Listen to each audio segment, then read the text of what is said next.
Welcome to the Talent Pool, episode 5, which is really exciting. Although Chris isn't here, so it's going to be a shit show. Just going to like set the expectation there. But I'm learning. If you want to learn how to do this, have Chris teach you. I didn't want to learn, so I just hired him to do it myself, which is very typical April. But y'all, I am so excited because one of my all-time favorite guests from Club Fuck It Bucket is joining us today. Tanya Bugby, and like you and I, we just have so much fun together. I know. My very favorite podcast live was going on Club Fuck It Bucket. I'm like, oh my God, that was so much fun. We had so much fun. And also you are like the most interesting woman in the world, right? Well, like that's not true, but that is true. Well, if you don't know, like Tanya one day was like, yeah, you know what? Fuck college. I'm going to go sail around the world for 7 years. Yeah. And did that. So awesome human. Also somebody like, I think one of the reasons why we had so much fun on Club Fuck It Bucket, but one of the reasons as well why I just clicked with you from the very beginning is that you have this level of gumption and grit and, you know, figure it outishness and stuff about the world that is amazing, right? Like, I think it's amazing. You're my hero. You're who I want to be. Well, yes, compliments are so hard. And thank you. And one of the things that makes it easy for me to say yes is I learned it from my grandparents. You know, you think I have an interesting background. My grandfather was a prisoner of war who escaped. My grandmother hid him in a church steeple. They went from China because they were living in a Russian community in China because my great-grandfather was the engineer that designed the Trans-Siberian Railroad. So they escaped China, go to San Francisco, and then he painted the Golden Gate Bridge, obviously not alone, but that was his first job. And the higher you went, the more you got paid. So he just said, fuck it, take me to the top. Oh my God. So that's my grandparents. So I'm like, I thank them for my genes. Yes. Yes. That is amazing. There's like one thing that I've always kind of said is I have this like figure it out gene, right? Like everything's figure outable. And I'm my particular level of stupid is that it doesn't matter what it is. I assume that I can do it and do it reasonably well. Right. And so like, that's where we are. Hey, Fred. Hey, Fred. Yeah, I used to drive my ex crazy because I would say, yeah, let's do it. Or I'm going to do this. And he's like, well, how? And then he'd have a list of questions. Well, how are you going to do it? And what's it going to cost? And he'd have these very and I'm like, I'm leaping. And then he would be pulling me back because I'm leaping. And he's like, no, you know, so he's my ex. All about like, yeah, well, that is right. Like jump off the cliff and build the airplane on the way down. It's fine. That's right. I'll figure it out. Yeah. So I'm so excited that Fred is here. He, like, you want to talk about an amazing live stream. He and Lou started a live stream a couple of years ago, I think during COVID. Is that right, Fred? And have turned it into this incredible, like, business and wow. like, dynasty within the automotive industry. And they're out there changing lives, which is absolutely incredible. And speaking of changing lives, so for the whole reason why you're here today, is because one of the things that you decided in your career journey that you shared with us on Club Fuck It Bucket was that there was a moment in your career where you decided that you wanted to go out and change lives. And so you became a coach. Yeah. Yeah. And right now we have a bunch of shit happening in the world, especially in the tech world, where people are getting laid off and it's really, really scary. Yeah. And you are using your talents and your network and your knowledge to help people deal with that kind of before it happens, but then also during.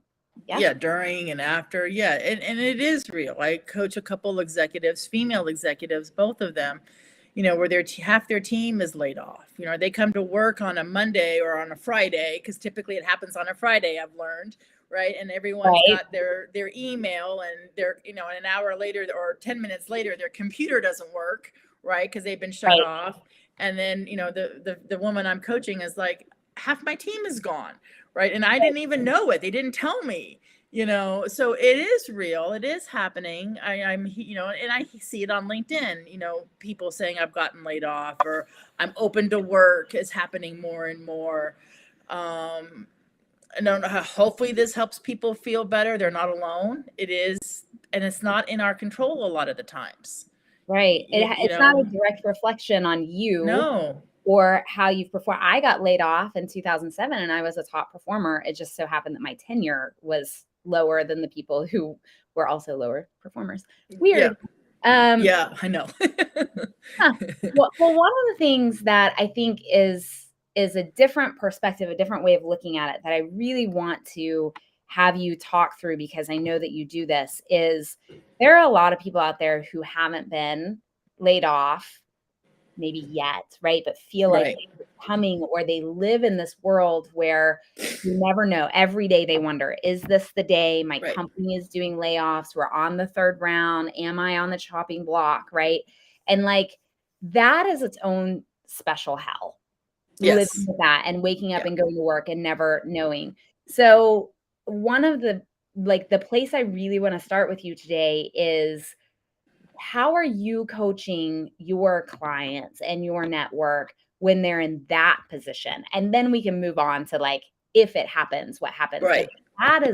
That's mentally, emotionally draining. It's draining. I just had a coach call with somebody who's not in the corporate world. He owns his real estate company, so he's a realtor, and he's in that same spot. And then, it's different, yet it's also similar.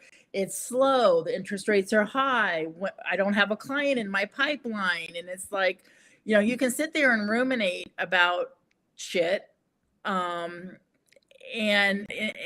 live in that fear, or roll up your sleeves and do something, right? And so for somebody in the corporate world, it might be a couple things. It might be, I need to have a conversation with somebody. I have this fear. I see layoffs happening, and maybe the manager doesn't know.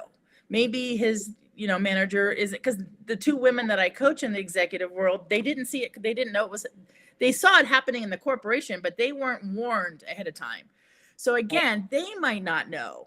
Right. So I just want that out there. They may not be informed, but however, talking about it at work with a few people up the ladder can be helpful if they're able to talk about it. And again, I say that, and then I'm thinking, they might know, but they can't tell you. Can't tell, right? I've been in situations where I knew and couldn't tell. And that's really hard, right? As a people manager who truly, truly cares for people, there's this kind of like super moral gray area where it's like, the company thinks that this is best. I might not agree with it, but if I don't comply with it, do I put my job at risk? But also, like, how do I feel about the humans I work for? That's a horrible position to be in as a people leader who truly cares about the people they're leading. Yes. And so being proactive outside of the work, like, again, like you said, you got laid off, you were lower in tenure, but your performance was better, but you got laid off. So I can sit here and say, make yourself indispensable. That may not work. So I don't think I'm helping right now, April. Hey, listen, but I would do it. Expert. So maybe this is like, even the people who are experts in this Yep. don't always know the answers, right? Because it just is a really hard thing. I have no control what AT&T is going to do with, 200 employees that they need to slice, right? So I don't have control over that either. So there is a few things. There really is a few things. One is coming to the realization that it is out of their control. And I coach people, here's your control zone, everything in here, everything outside of this circle, what can't is what you can't control. And that song Frozen is wonderful. You got to let it go. You do. What's in your control is showing up, not quiet quitting, those kind of things. Show up. And part of what's in your control, I have no problem with anybody looking at plan B or plan C. Dust off your resume right now. Right. So what can you do? You can post on LinkedIn. You can block your employer from seeing you post if you want to. Get involved, lean into another plan. If you're seeing people around your corporation getting laid off, or there's some whisperings, what's in your control is really getting prepared for it if you think it's going to happen. Yes, you can make yourself indispensable, but as you know, that may not be the reason you're laid off. I love that what you said. Don't take it personal. I'm sorry. It's just idiots out there. You're fired. You're fired. Right. They're just mean that they're making good decisions. We need to get rid of 20%. They do it sometimes on tenure, not performance. They do it sometimes on job title, or different areas. Like we used to say, I remember in 2006, 2007, when this was happening, and people would say like marketing is the first one to go, right? Yeah. And even today, where we all know now, we're so far into the marketing journey, and we understand how important marketing truly is to sustain and growing revenue with an organization. And it still doesn't matter. Marketing still looks like a fluff expense to many, many organizations, because that's the way it's always been done around here, right? Like that's now, can you talk a little bit, because it's interesting that you say LinkedIn. Like my personal journey of getting laid off in 2021, successfully finding an amazing position was all about LinkedIn and the relationships that I had cultivated there. I have opinions about how to do that. I think that you have done an absolutely amazing, stellar job at making yourself, establishing yourself as someone to go to when you have problems or questions, and somebody who will support no matter what. You do it very differently than I do, in that, like, I just share bullshit, whatever's in my brain on LinkedIn. And then like, I love it. Like my network's open. Anybody can slide into my DMs and say, hey, can you introduce me to this person? But you put out a lot of content that is thoughtful and educates people and those types of things. Can you walk through maybe like some tips and tricks for doing that in a way that, even if you didn't block your employer, wouldn't kind of alert them to what you were doing, but would establish you as the person to go to in this industry when you have this problem?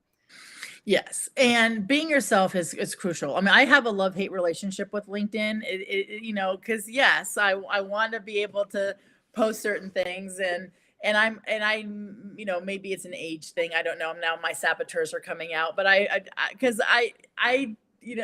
okay. So my mother bitches at me that I don't wear makeup when I'm live, but I never wear makeup. So it's like, okay, so when I go live, I'm supposed to put lipstick on. Right. So surprise. Being yourself is really important. And I love how authentic you are. I do my best, to let people know who I am and how I coach and who I coach. And I love it when I post things about, my kids or my granddaughter and stuff like that, or whatever. It's being yourself on LinkedIn. One of the best tips I ever learned that I coach on, and I believe wholeheartedly, is who you know and the relationships you make. And, they might not help you, but they know somebody who can help you. I'm going to recommend a book. It's called The Power of Who, and the author is Bob Bodine. And it is about, networking, growing relationships, don't burn bridges. It's phenomenal. And so I've made, like, meeting you, Chris Hennessy, Katie McManus. It's just like, I have met such phenomenal humans on LinkedIn. And I know that if I was in a bind, I could reach out to you or reach out to Katie or reach out to Chris and, hey, who do you know? Right. So the who do you know, and just build relationships on LinkedIn. I've been on Facebook since Facebook started, and I don't have relationships on Facebook the way I do on LinkedIn. And I've been on LinkedIn less than a year. That's insane. That's incredible. Yeah. So I teach a workshop and a class at VCU that we're now affectionately calling like how to get a job without sending out a gajillion resumes. And I wanted to call it graduating. What the fuck happens now? But Vinci Center was like, cool. And VCU was like, absolutely not. We can't put that in our catalog. But a realization that I came to very, very recently, actually, when I was building out a new workshop for them, is I love this concept of it's not what you know, it's who you know, right? Like that's really smart. But on LinkedIn, I think that we take it to another level, and it becomes, it's not who you know, it's who knows you. Yeah. And that's a big deal. So one of the best ways for me to get people to know me, who I am, because like I know who Gary Vaynerchuk is, right? Does he know who I am? Absolutely not. Does that help me in any way at all whatsoever? Absolutely not. I know who Simon Sinek is. Does he know me? Would he help me? Absolutely not. But are there ways to get in front of people and get them to know you? Yes. And one of the number one ways, and if anybody follows Ariel Lee, this is like what she's been preaching forever, is to comment, to engage with other people on their content. And every time you do that, like we call that like putting money in your social currency piggy bank, because what you're doing is you're helping the algorithm spread the word about what it is that they want to spread. They know this, right? Right. And I want to just do a shout out to Ariel, because yes, I met her on LinkedIn, and then I coach a group of realtors. So there's 20 realtors on a group call, and Ariel Lee came on and did a presentation on financial planning for realtors. Right. And again, I met Ariel on LinkedIn, and now she's, a guest speaker for my clients. It's just insane. Well, and think about this from her perspective, right? Like, first of all, I will just tell you that she has compliance things, so she can't tell you this. I know, right? Like, she is one of the best financial advisors I've ever met. And I've literally built revenue growth models for some of the largest financial advising companies in the world. And so like, I know a lot of financial advisors. One of the reasons why she's so amazing is because she's just human, right? She shows up as herself. I'm never embarrassed to tell her like, hey, I don't have money to save this month because I went to Ulta. Like, that's the thing. Like, you don't wear makeup. I am addicted. So I'm so grateful for that. And I didn't color my hair, after COVID, I stopped coloring my hair. Yeah. See, I don't wear a lot of makeup, but I do face serums. I love, like, if you've got a lotion and a serum and an eye cream, like I've got 17 layers on my face right now. I love that too. Yeah. Yeah, that's good stuff. And then I actually decided to grow out my grays, but I went different. I went and had somebody do gray highlights to like blend it on. I'm as vain as they come. I am that, that the Carly Simon song, like you're so vain. Yeah. Yes, I am. It's fine. But anyway, she is amazing. Yeah. What's so cool about her coming and doing this workshop is that all of a sudden she's exposed to all these people as an industry expert, right? And so she's out there and she's talking about this. Maybe she got some clients from it, maybe not. That's not why she does these things, but also those people know people, and those people know people. And eventually, like, you get this kind of Kevin Bacon situation where everybody knows who she is. And the moment that you think, oh, I need a new financial advisor, or, oh, I'm taking on a new job, I need to do something with my old 401k and I don't know what the fuck to do. Like, she is the person who everybody calls on, which is fantastic. Right. Yeah. So from a LinkedIn perspective, like, you don't have to post she does, and she does amazing content, but you don't have to post to become an industry expert.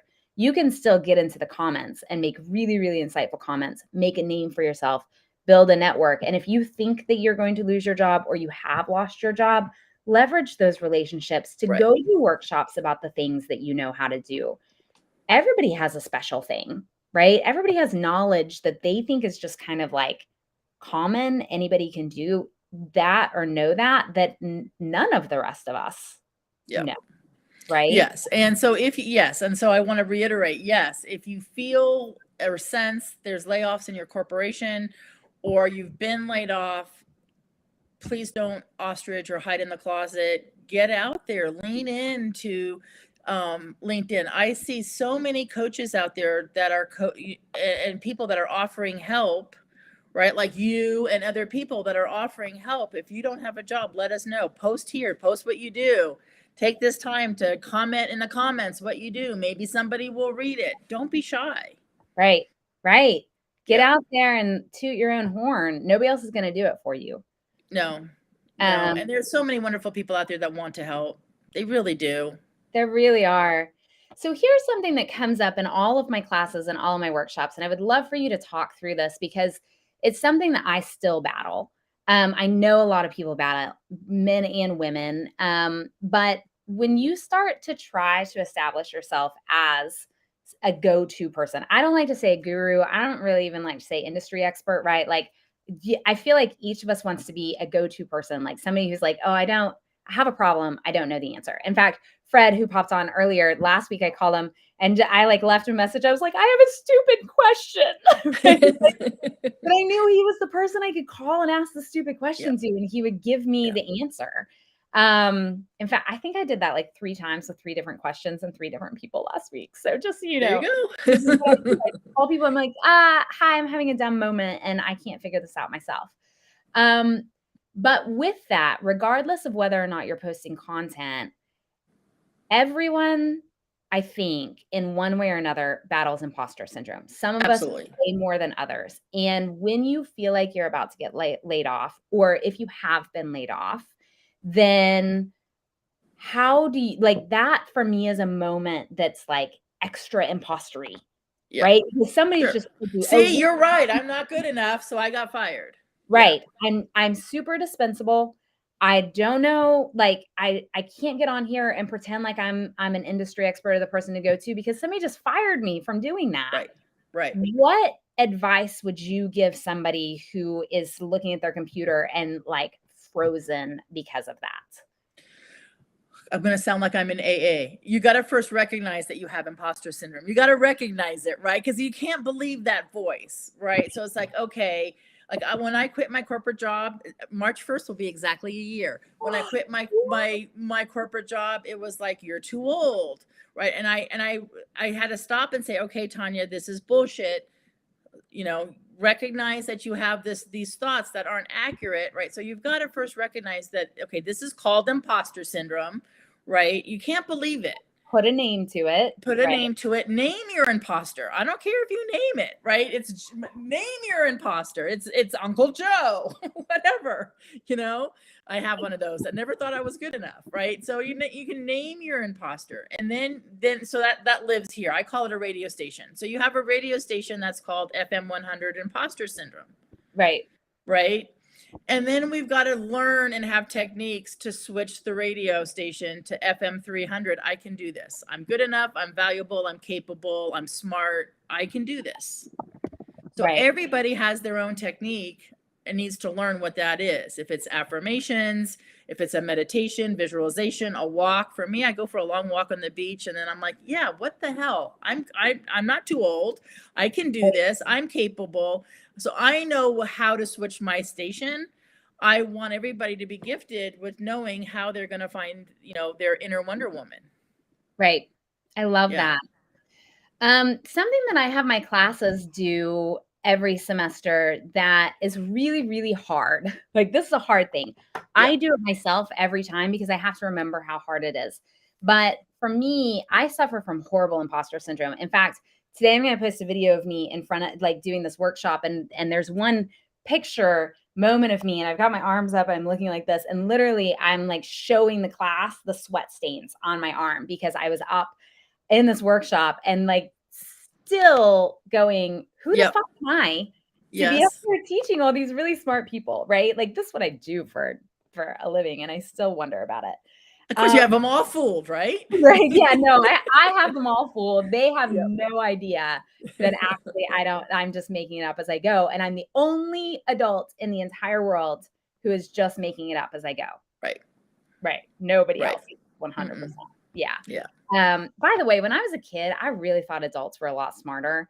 Now that I am an adult, I'm like, oh, this shit is precarious. Like, No. we are not as smart as we make kids think that we are. But something that I have when I really, really am battling imposter syndrome, and now I've turned this into like you go to therapy when you have problems, but then like a lot of people stop therapy whenever they feel like they've dealt with a problem. I'm one of those people. I keep going. It's maintenance therapy. And for me, this becomes maintenance therapy. So I reach out to 5 people in my life and I say to them, can you please share with me a time when I positively impacted your life? And I do it to all kinds of different people. Now I've done it so many times that I have to really, really reach for people, right? Which is great because it makes me want to go impact more people's lives. But you can ask your parents, you can ask your boss, you can ask coworkers, you can ask your fitness trainer or somebody at the gym. You can ask the checkout person at your local grocery store who you see every week whenever you go, right? Like ask people, how can you please share with me a time that I positively impacted your life? You'll be so surprised by the answers, but write those down. Keep them next to you. And when you go to write a comment or write a post and you're like, who the fuck am I? Right. To believe that I deserve to be sharing this out there, just look at it for a second and you'll see. I love that. Yeah. And and I have, so we're on the same page. When I was in my corporate job, I'll give a compliment. They reached out to some of my clients and asked them to do a video testimonial on how I impacted them. And they played it in front of all the coaches. Oh my God. Like on my 5-year anniversary or whatever. And so I'm like streaming down crying that my clients are doing a video testimonial and they're playing it in front of everybody on how I impacted their lives. I wish I had them, right? But so yes, absolutely. And I'm going to add to that, April, is that, and I want them to find and know what their inner superpowers are. Everybody has them. My superpowers are different than your superpowers. I know your superpowers. I'm in awe with your superpowers, right? We all know. You make a list and send them to me because I woke up this morning and didn't have any. I was like, I don't have any superpowers at all today. Like, so I'll send you a list of yours if you'll send me a list of yours. Of mine. In fact, I want everybody to know their superpowers, right? We all know our kryptonite. Don't you find it odd that we can sit here, you and I, and probably list all our kryptonite, right? And then finding our superpowers is really hard. And once you own them, imposter syndrome will still pop up. Uncle Joe's gonna rear his ugly head, but now you've got some, magic powers to, shut him up. Well, now you've got the Elise Myers kind of mentality of like, just do it scared, right? Yeah. Like, it's fine if you're scared, but all of the things, all the tools that you have, so just do it scared. I want to give a shout to Amy Lynn, who's on here. Amy has known me since I was knee high to a grasshopper growing up in Bixby, Oklahoma. And it's so like, Amy, you like, look at that. Literally watched me grow up and helped form who I am today, you and your family. And so like big hugs and like kisses to you from afar. And thank you, because I love your energy. And part of the reason why I am who I am today is because I was surrounded by amazing people like Amy and her family growing up. Also her dad, so sweet, tiny little dog, and would give it a scoop of vanilla ice cream every single night. It was the cutest thing. So figure out what your superpowers are. If you can't figure them out yourself, ask other people, and don't wait until you get laid off. Don't wait until like the moment. But if you already have been, it's not too late, right?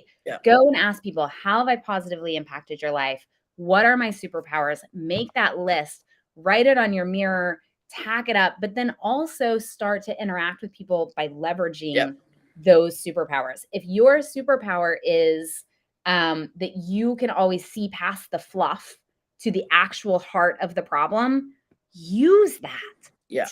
people how to do that or help people solve problems doing that, you will become known for that. Yeah. And that is what will lead you into, hopefully the next dream job of your life, which is really exciting. Yes. And knowing your superpowers, when someone says, "Hey, April, why should I hire you?" Then you have an authentic answer because you know what your superpowers are, right? Yeah. And I know I don't want to sound hooey, and I do believe this from the bottom of my heart. If you get laid off, there's something meant to be that's going to be even better. Like maybe this is the time to start your own business or go to another corporation that's going to value you more and get the promotions you want. It doesn't have to be a death sentence, this promotion. So it's how you think it, right? And what you think about it. And I'm okay. Go have a pity party for 24 hours. I got laid off. Hopefully you got some pay for that too. And then, go find something better. So there's this amazing Japanese concept that I go back to, and I'm probably going to butcher it. So I apologize. I've listened to it a gajillion times, but it's called kintsugi, and it's basically called meant golden repair. And so what they do is if a piece of pottery or something breaks, then they build it back. They heal it, right, by using gold. And so what happens is each one of those seams from where it's broken now becomes the beauty of this. I love it. I know it. Yeah. Right. And so it's hard. Listen, I've been laid off and thought I'm going to lose the roof over my head. My kids and I are going to be homeless. Right. Luckily, I have a support system where I know at any given moment, I could call my parents and a number of other people in my life and say, listen, I'm broke. I don't have a job. I don't have a place to live. Can you help? And they would make sure that I was safe. Not everybody has that. Right. And it gets really, really scary. And so it can be easy for us people who have that to sit back and be like, yeah, this is your journey to the next great thing. And I truly believe that as well. But I also think that when you feel in control of what is going on in your life, if you feel like you can control who's in your network, how you're interacting with them, how you can leverage them, what your superpowers are to get to the next thing, then at least it feels a little bit less scary. Sure. And it is scary. And just do it scared. Fear, I've learned to embrace the scared, and it's okay. It takes time. It takes practice. It takes okay, I was really scared. I got laid off and then I found my next best thing. Right. Right. But that takes a muscle to grow that. So if it's a younger generation that's getting laid off for the first time and maybe they're in their mid or late 20s, they need to grow that muscle of, oh, I worked through this. Right. Right. Yeah. Speaking of the younger generation, so Mary Reynolds is one of my students. She's actually, if you've ever read the book Rocket Fuel, which I recommend to everyone all the time, I'm obsessed with that book. I should get some sort of royalties for how often I send it to people. But so Mary has this really interesting brain where she's literally the only person I know who is both the visionary and the integrator at the same time. She can pull herself into either role, and it's absolutely amazing. When Mary was in my class, she went to an internship doing work that was really far outside of her comfort zone and is now just killing it. Every time I talk to the folks at her work, they're just like, she's so amazing. So Mary, I love you. And I love the fact that you gravitate towards the just do it scared mindset, because I've seen you do that with so much success, and you're absolutely amazing. And poor Mary and all my classes hear me talking all the time about make social currency deposits into other people's piggy banks. And then when it's time, then you get to make withdrawals from those because you've helped other people. So that's a big one. Okay. What else do we have? I'm so excited to have you on here. I feel like I just want to I know it's only 12:40 where I am, but I want to just grab a glass of wine and sit here and gab with you for hours. Okay, so maybe last thing, because something that I also know that you're really good at is that systems, right? And how to actually think of things. So maybe the last thing that you can do is you can walk us through, if you were in a position where you felt like you were going to get laid off or you have been laid off, what are 5 things that you would do every single day without fail that will prep you to be in the right spot to find your next dream job? Okay, so what would work for me might not work for somebody else. So that is one of my superpowers, is creating a roadmap for people, right? That, because it's not a one size fits all. Boy, my life would be so much easier if coaching was a one size fits all, but it's not. However, all the way across the board is waking up in the morning with the right mindset, making sure, you wake up with FM 100, I can't do this. We've got to go through your plan to switch the radio station. That's across the board for everybody. So again, if it's exercise, meditation, affirmations, walk on the beach, whatever that's going to take for you, listening to a podcast, listening to a live, again, there's so many options, but making sure you do that. And then, yes, I'm all about, and my free spirit goes sideways when I say it, because I'm so free spirited. However, the trick is that when I do plan and I do time block and I put it in my calendar, it frees me up to go play and have all that free spirit time, right? Versus wondering, what did I do? What didn't I do? What should I do? I actually, every Sunday night, like clockwork, plan my week. And I want them to have a plan. Right. It's so hard if you don't, because you lose days. Right. Yes. Especially, I'm so ADHD. First of all, time blocking doesn't work for me, but I do have systems that work. Right. Yeah. But thank you to Katie McManus, who popped out there the other day. I think it was Katie, who was like, time blocking doesn't work for people with ADHD. And I was like, no, yes, thank you. Yeah. But I have to have a plan, or else, because I also have time blindness. And so I can wake up one day and then 5 weeks later, it's still that same day for me. Right. I don't know what I've done, and I haven't taken any steps to get to the next place if I'm not very, very religious about following the systems that work for me. So that's, again, just to reiterate, one size doesn't fit all, because I have clients who don't see time. They have time blindness. So, we work on setting certain alarms so that it will wake them up to do something, or making, and time blocking doesn't work for you, for Katie, for clients that don't have ADHD. So, what are you going to do before noon, or what, do some of my clients will do proactive activities in the morning and then do their reactive activities in the afternoon. There's so many techniques. So reach out to a coach or somebody that that is successfully working through and having techniques for different things. But to go back to your question, is having a plan, however that plan works for you.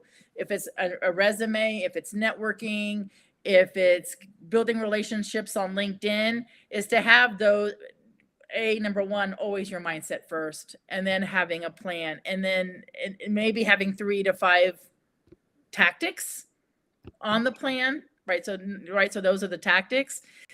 And then again, universal all the way across the board, build a community of people in your corner to help keep you positive, right? So a networking group, a mastermind group, your family, friends that are positive, not Uncle Joe, right? That wouldn't be one of my people on my bus as I'm trying to go through a difficult time.